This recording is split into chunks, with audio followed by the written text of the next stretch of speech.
ప్రత్యక్షంగా గాని పరోక్షంగా గాని రాజకీయాల పట్ల ఆకర్షితులవుతారు.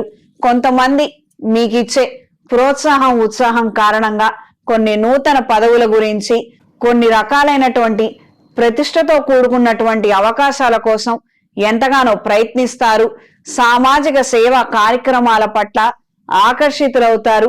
మీ చేతుల మీదుగా ఆధ్యాత్మిక కార్యక్రమాలను నిర్వహించగలుగుతారు. దూర ప్రాంత ప్రయాణాలు అనుకూలంగా ఉంటాయి. పెట్టుబడులకు సంబంధించినటువంటి అంశాలలో స్వల్పమైన మార్పులు ఏర్పడతాయి. ఆరోగ్యరీత్యా ఖచ్చితమైన జాగ్రత్తలు అవసరం. వాతావరణాల్లో వచ్చే మార్పుల కారణంగా ఎక్కువగా ఇబ్బంది పడటము, చికాకు కలిగించే అంశాలే ఏర్పడతాయి.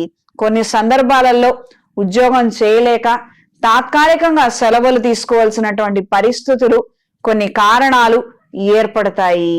ఇంట్లో వాళ్ళతో వాళ్ళ ఒపీనియన్స్ తీసుకొని పాత బండిని స్నేహితులకే ఇచ్చి కొత్త బండిని కొనుగోలు చేయాలన్న ఆలోచనలు కలిగి ఉంటారు. ఈ కన్యారాశి వారు రాబోయే మహాశివరాత్రి పర్వదినం నాడు అమృత పాష్పత హోమాన్ని జరిపించండి.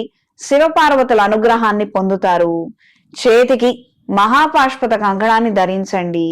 నూతన ఉద్యోగ ప్రయత్నాలు, కళాశాలలో సీటు కోసం చేసే ప్రయత్నాలు, అడ్మిషన్స్, ఇతర నోటిఫికేషన్స్ కు సంబంధించినటువంటి ముఖ్యమైనటువంటి విషయాలు, శుభవార్తల కోసం ఎదురు చూస్తుంటారు.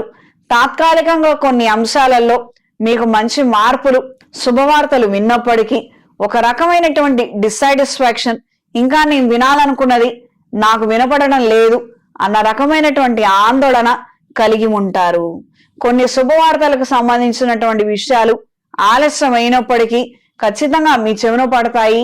మీ మానసిక సంతోషానికి, ధైర్యానికి కారణమవుతాయి. ఉద్యోగరీత్యా ఉన్నత స్థాయి కోసం చేసే ప్రయత్నాలలో స్వల్పమైన మార్పులు ఏర్పడతాయి. ఉద్యోగం మానేసి వేరే చోటకి వెళ్ళి వ్యాపారం మొదలు పెట్టాలన్న ఆలోచనలు, ఆయా ప్రయత్నాలు, కొన్ని రకాలైనటువంటి సలహాలను మీరు పరిగణనలోకి తీసుకోవడం అనేది జరుగుతుంది.